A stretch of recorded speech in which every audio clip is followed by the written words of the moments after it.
Hi guys, welcome back to this week's episode of Grill Leader. Today we have with us Kaz and Josh MacPhee, who we will be grilling. My name is Daniel, and I will be grilling Josh this week. Over to you, Kaz. Thanks, Dan. So, Josh, I've got the first set of questions for you. The questions that we got in through Instagram and a few others that I've added myself. So I'm going to start off with a little bit of A or B. So I'm going to give you two options, and I just want you to tell me really quickly, straight off, which you prefer. Okay? Tea or coffee? Tea. Too hot or too cold? Too cold. Beach or snow? Beach. Home or away? Home. Pepsi or Coke? Pepsi. Oh, interesting. That's the first leader I think we've had to Pepsi. Pepsi Max though, particularly. I'm quite I love KFC because they do Pepsi Max. So I'm going to ask you a few of your favourites then. I want you just to tell me what your favourite one of each of these things is. So like your gut reaction, not think about it for ages, just your gut reaction. Favourite book? Chronicles of Narnia, The Lion, the Witch and the Wardrobe, I guess. Ooh. Favourite song? Ooh, So Alive. Favourite movie? The Godfather. Favourite TV show? Suits. Good choice. I like Suits as well. Favourite musician? Governor B. Interesting. Cool. Right. This is a question that I think came through Moshe's. Okay. Would you rather be bitten by 50 duck-sized horses or a horse-sized duck? I'd rather be bitten by a horse-sized duck because they're just getting bitten once, but it's like being swarmed. I think that'd be terrifying. Imagine those things like galloping at your legs and all that. It's like tiny terriers coming at you. Awful. Also, so what is this story behind the fish in the shower? Naturally supernatural. Okay. Yeah, so when we did Naturally Supernatural, me and my friend who I was doing it with were on the youth team, so we couldn't really get up to go for the showers because that's when we were to go up to get breakfast.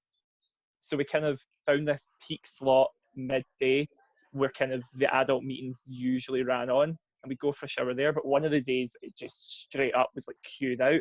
So we were fuming because we'd been to Asda and it was still queued out, like the longest it'd been because it was kind of middle day of it.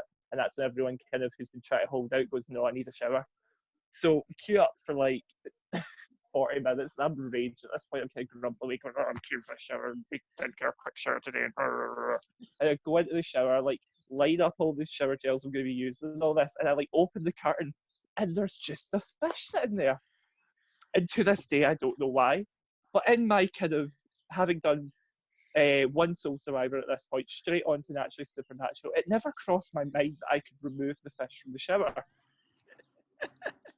So I showered the fish. I thought the whole thing through, and everyone went afterwards, you smell worse because it's hot water going on a fish. And then like I had to go for another shower later on because I was stinking. But not only that, my team leader made me tell all the kids about it. I then had parents ask me about it. Everyone on the like site knew that I was the guy that showered with the fish. And like I asked the security guard because I thought it was going to be this whole health and safety thing. What is it we actually are meant to do with a fish we find in the shower? What's like the fish disposal protocol? To which he genuinely turned around and went, "What's the fish disposal protocol? What do you think?" So then I like went and put it in the bin. But there's like a video of me somewhere, and I think several people screen recorded it, of me like nearly vomiting carrying this fish to a bin. So it was just this whole thing that just sounds like a normal. You know about it. It just sounds like a normal Josh story to me, to be honest. That's one of the worst ones I've ever had. So Josh, you are known for memes. Yeah. You are a creator of Moshes. Mm-hmm. Or Moshes are us, for those who want to find you on Insta.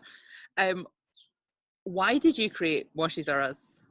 So it was around kind of prelim time, and I was always kind of low-key into memes, and then like I'd been around Queen's Park for a year and I'd been kind of making memes from the youth weekends, I think, at that point, and then I kind of used some of the photos and I made this Daniel Meek one because the joke is that Daniel looks like human Shrek.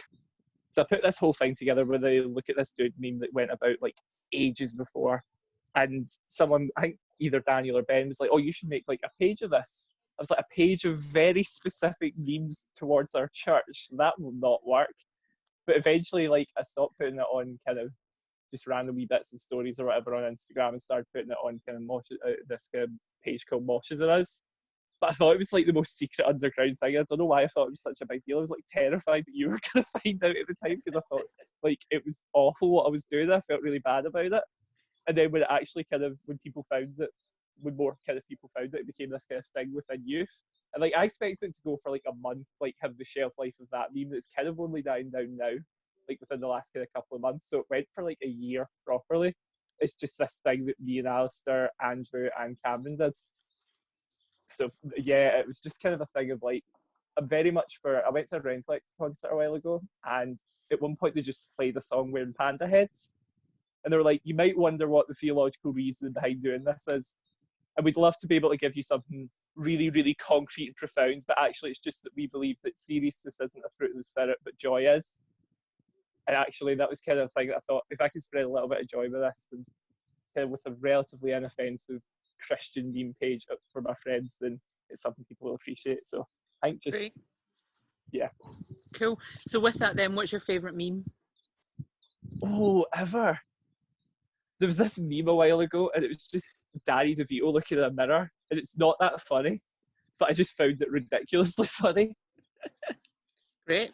Great. And then the other one's this meme called Big Lion. Big Lion. He's so powerful. Cool. Josh, your kind of specialist subject, I guess, you've said it's you, but ultimately we just thought it'd be really good for you to get a chance to share about your testimony, about your story, and what God's been up to in your life. So I know you're going to share a wee bit of that now, and then Dan's going to ask you some questions on it as well. So off you go. Why don't you tell us a bit about your story? So I've always been brought up in church. I've kind of always been a Christian, if you like, but the kind of point that I became a Christian, I was 4 years old in my back garden in July, and I'd kind of been coming to church. My dad would like read me the Bible stories with like the Disney book of stories. So like there was something about it where I started to think, why are those stories different when I was a kid?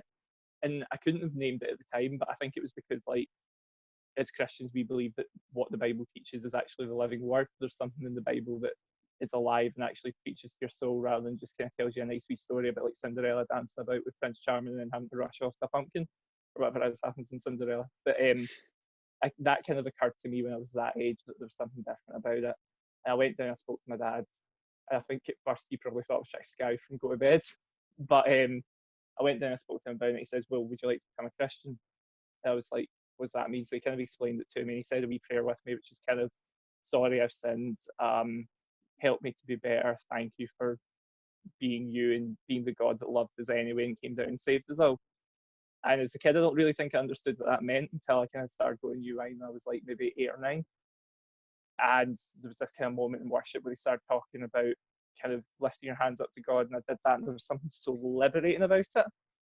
And it was at that moment it kind of went from being this kind of guy that we get told about in the stories that came and saved us, and now he's sitting in the sky looking down going, oh, they're cool, to being like this actual active presence in my life.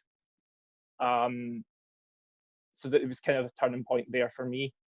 But, you know, Jesus kind of came in at that moment, and I think after that a lot of stuff kind of went down. In the kind of years of primary school I started getting bullied. And then that kind of went away, died down by the time I got to high school, but I still kind of struggled socially, and I started to get really nervous about stuff. But that was all right, it was dealable, and it was just like, oh, everyone feels awkward and nervous as a young teenager. And then when I was on a school run, I passed out, nearly went into cardiac arrest, but didn't because my friend carried me into the school. And after a load of testing, I got taken in for a heart operation. So obviously that was kind of a big scary one. It was very much kind of, God, why is this happening? And what it really started to breed in me was I started to wonder, am I not good enough? Did I do something wrong? Is this my fault? And it wasn't. And that was kind of lies that the enemy was telling, but that was building as well on the kind of things that I was already believing from when people had kind of said things in primary school. And then when I came back to school, I kind of missed out on a whole phase of kind of growing up. I'd missed the kind of initial rush of memes I'd missed quite a lot of kind of things that people third-year boys would have got. So I'd missed this kind of key stage of social development, and then I was kind of behind everyone else, and that really was kind of difficult. And it took a long time to kind of settle in with that, and made a lot of kind of bad choices around kind of who I was friends with and some of the things that I was doing with these people, and then kind of got quite hurt by it all. So I really struggled with it, and by that point it was like, I'm not interested in church because everyone just kind of lets you down, was how I felt. By that point, I wasn't really, like, I was kind of annoyed still about the heart surgery thing, and everything just kind of felt like, actually, the world's really, really bad. I don't know if I definitely still believe in this. I definitely still believe in God, but just people aren't really for me. I can do it all on my own.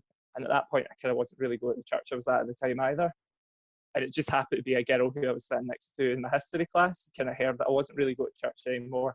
I was close to one of her friends at the time, and she'd been like, well, I think you'd really, really like our church. And they started telling me like the worst stories that you could ever imagine to try and get someone to come along to church. I was like, why would that ever encourage me to come? But she was like, because it's funny. And I was like, yeah, it's kind of funny. So after kind of telling me all these wee stories and bits every now and again, she kind of eventually went, I'm going this Sunday. I'd love it if you came. If you're not there, I won't nag you anymore. And I was so adamant about not going. I was like, I'm not going. And then mum was like, I think you should go. And I was like, no, I'm not going. No, I'm not going. I was like getting up in the morning, putting my clothes on. I'm not going. I'm eating my breakfast. I'm not going. I'm in the car. I'm not going. And then like in the church, be like, I'm just going to leave when the service starts. I don't know what I was expecting to do, but eventually she saw me. She waved. I was like, I'm kind of here now. I'm going to need to go through with it. Went up and met everyone and actually found something that might have been worth it. And if I hadn't kind of met people that I was comfortable with around kind of pretty early on, then I don't think I would have been comfortable coming back. So actually that was a big part of it as well, but there was something different in kind of the way I'd been welcomed that I don't think I'd noticed being brought up in a church. But I'll kind of get to that because I'm now going into some of the questions of it, I think. So yeah, that's kind of brief rundown.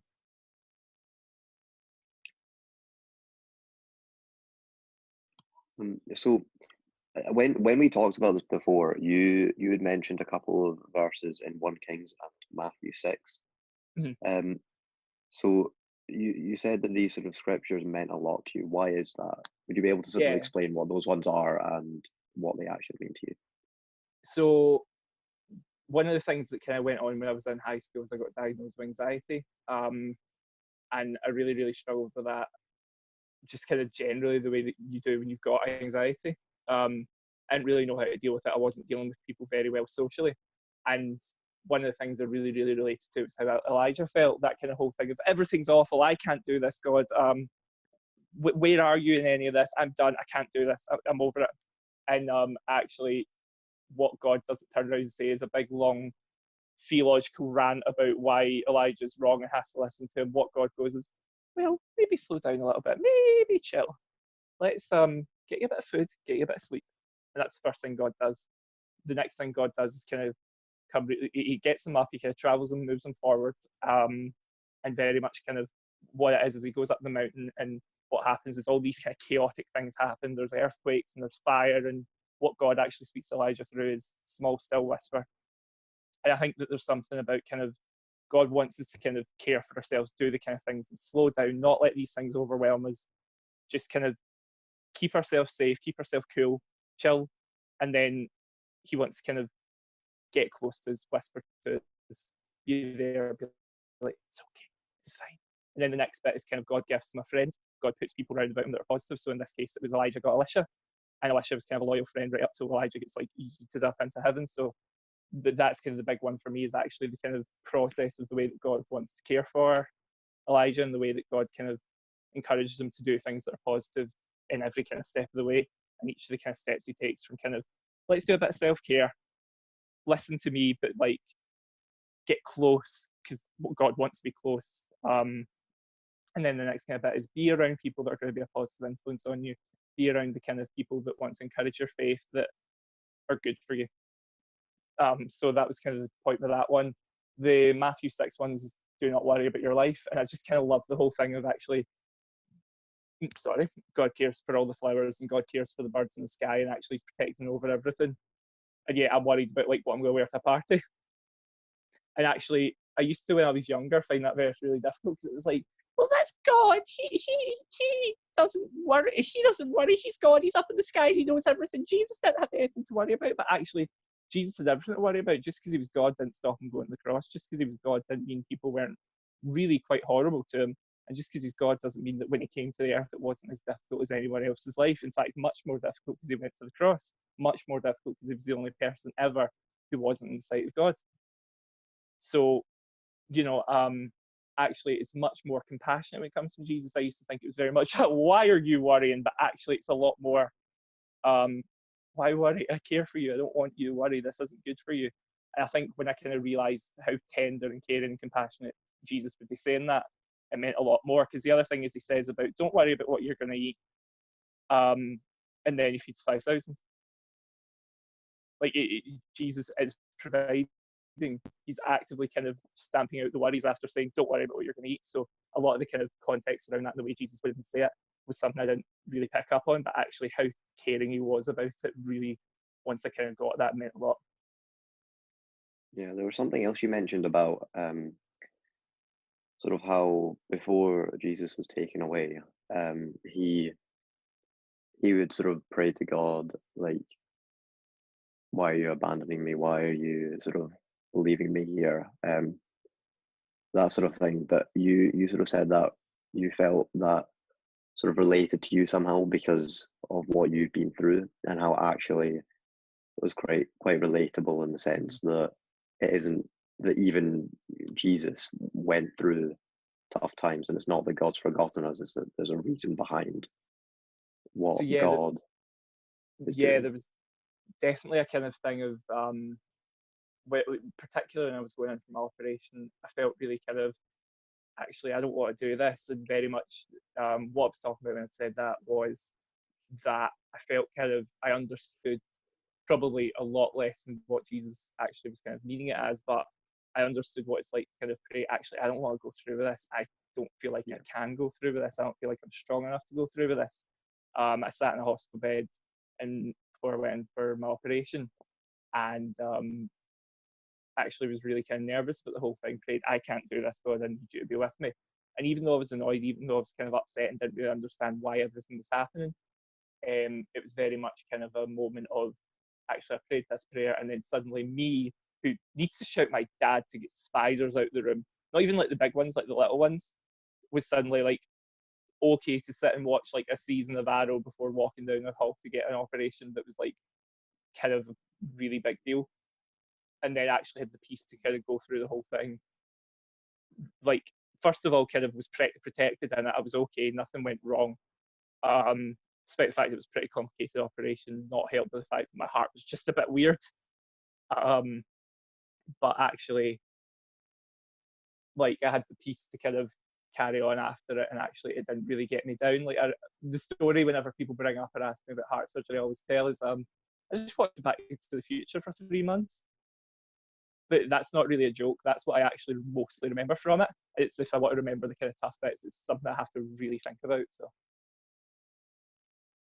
I've definitely had that kind of moment of going, God, where are you? Help me out. I can't do this. And then God going, yes, you can, and I'm here. That's kind of what I meant.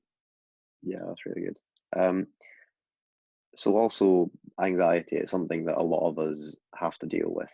And although like to varying sort of difficulties, people still go through it. How did you deal with it at that point in time? And then looking back at it now, how would you recommend to younger people or even older people to deal with it with what you've learned? I think the answer to how I dealt with it at the time is not very well. I was very kind of I was very kind of the guy that would let all the kind of emotion and that get the better of me, would kind of end up lashing out, and that's like a kind of common thing, and that's something that kind of people generally are pretty accepting of, but I was particularly bad for it.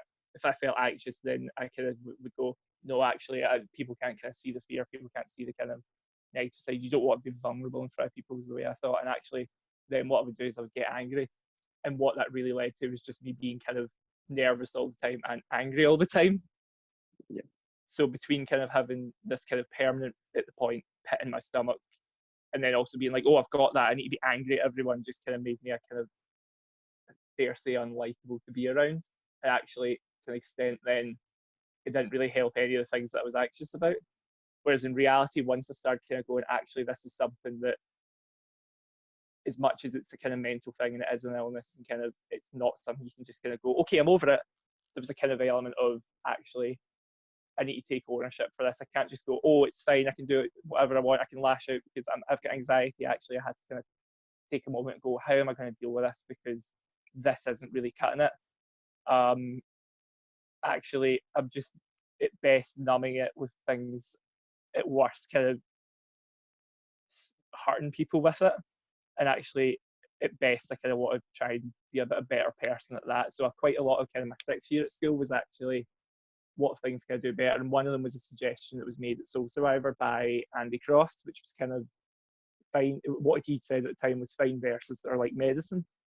So that's kind of what I was talking about with the bit about Elijah from 1 Kings, the MacPhee bit. And then the other one that occurred to me after I spoke to you was Romans 8. The entire of Romans 8 is just a chapter of kind of, it's okay. The one that really stuck out to me is very much paraphrasing it, but the pain you feel now is nothing compared to the joy that's coming. It's this kind of promise, actually, that even when we're on earth, things are going to get better.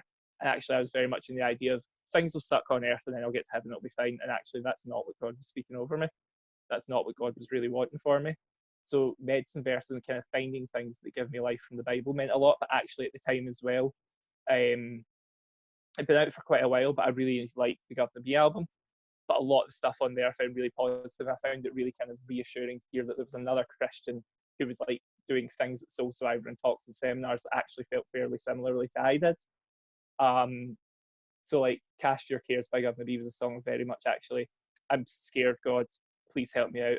And kind of, I found that really liberating. And then the other one was kind of breaking down the things that people spoke over me. So I found Who You Say I Am was kind of a song that particularly was kind of, actually, I'm not any of the things that people have said I am.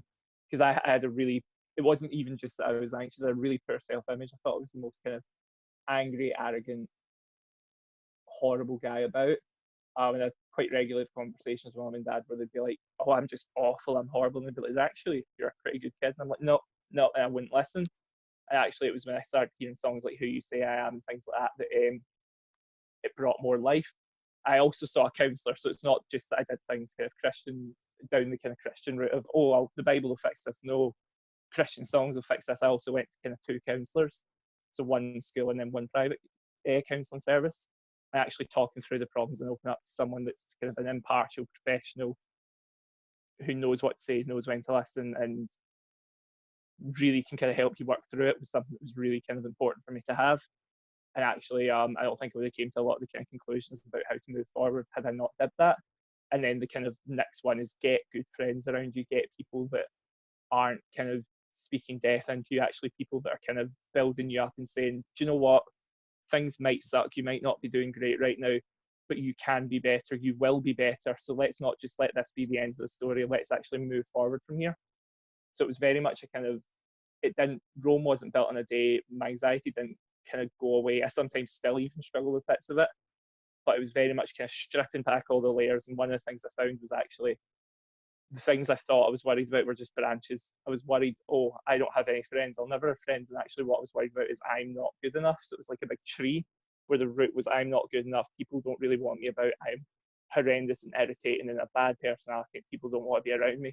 And actually this was breeding off, and these people don't like me, and I can't do well in school, and I'm this and I'm this. And actually that wasn't true. And it was when I kind of got to that root worry with my counsellor that I realised how much better things could be. So my recommendations are medicine versus find music that helped, counselling, and get good friends around you.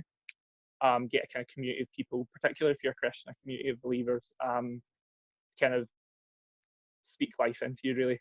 One of the things that was the things that really helped me. That being said, there's an abundance of things you could do. Be creative, journal. I found guitar kind of helped me at some points as well. Do kind of whatever positive things that you can find can help, because actually there's a whole realm of things that can really be great for you. But those are things that particularly help me. So you haven't mentioned it yet in this video, but you talked to me also about how you're now studying theology, and there's a wee story behind that. Mhm. Yeah, Um, yeah. so I've got a good question for that. But would you like to sort of go into the backstory behind that, and then I And no, I think can? we'll probably go into the question because I could probably tell the backstory from the question. Okay, yeah, sure. You can cut that out, Kaz. Okay. So you're obviously studying theology now, but that wasn't your original plan at Mhm. university.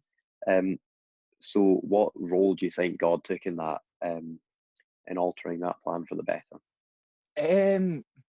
Yeah, so there was a kind of there was a very weird process with it where I was really, really convinced that what I wanted to do was go to drama and either be an actor or become a drama teacher. And actually, the person that was kind of the best influence on me when I was really struggling, when I was in school, when I wasn't really coming to church, was probably my drama teacher. It was probably a kind of 3-month period where I wasn't really going to church. And at that point, it was the drama teacher who was kind of the best influence I kind of had at that point. Um, and actually, when I saw the way that he dealt with pupils, I remember he kind of really fought for one of the pupils' societies in that 5 in a way that kind of that pupil left school within that 5 that he wouldn't have if this teacher hadn't went and kicked up a fuss about it.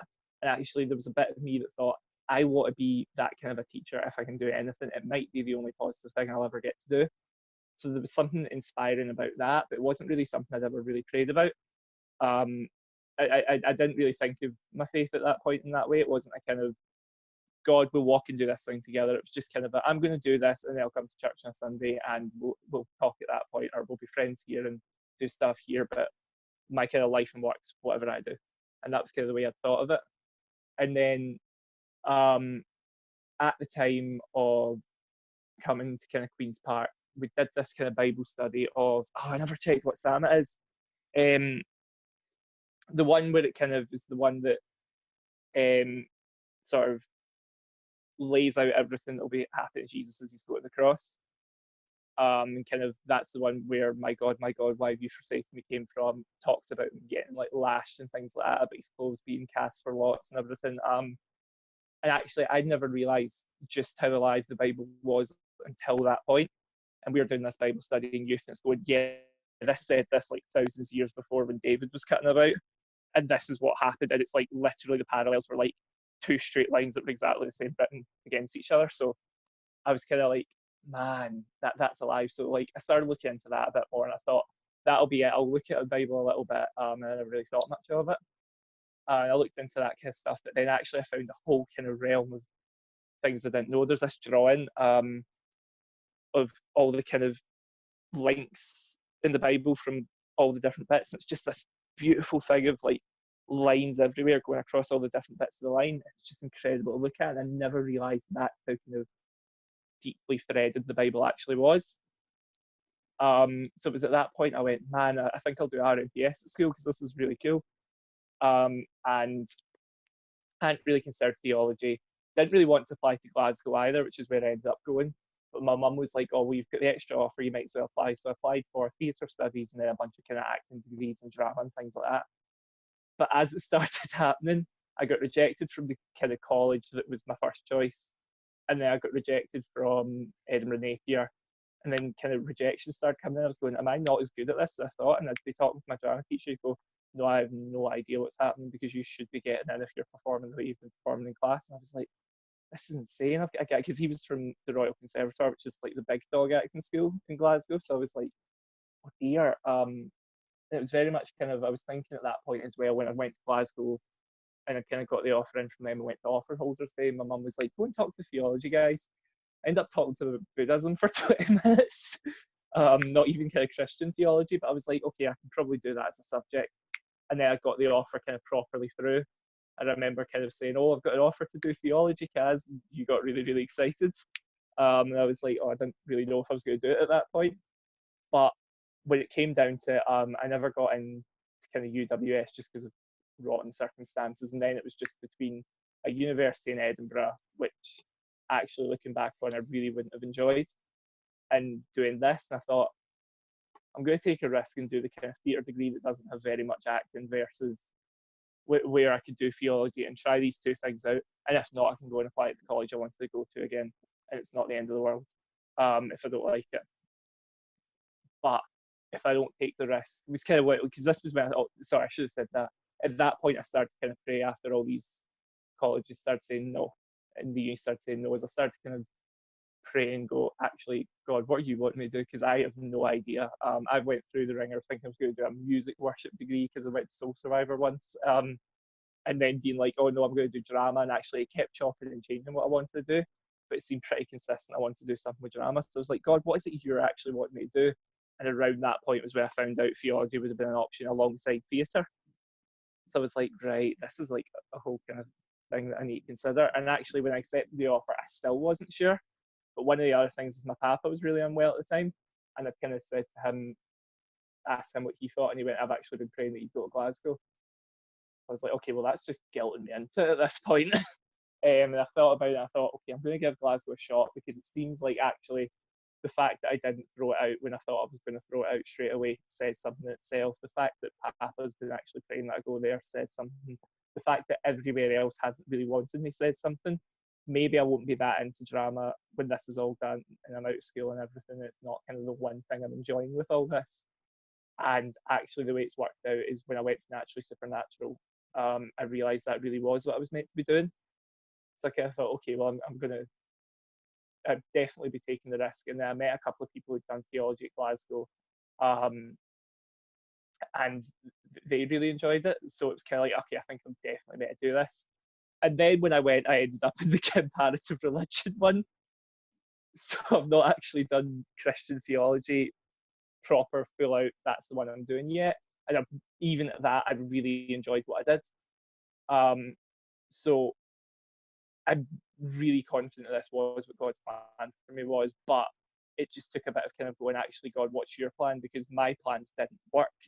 My plan was kind of what I thought was the smartest thing to do and the most fun for me. And in reality, I think when I went to Glasgow, I realised how much I didn't like drama. It just was the thing that was all right in school. I think if I went and done it, I'd be miserable and would have dropped out, and then I wouldn't have known what to do.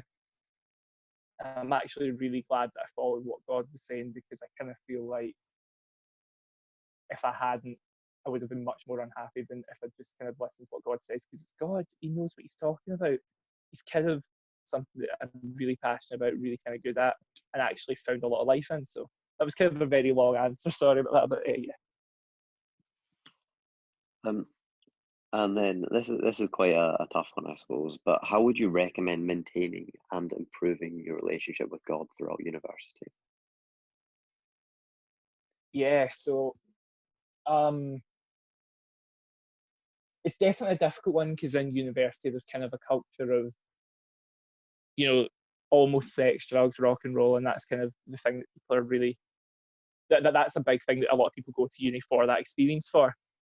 And it's really hard to even not get kind of caught up in some of that.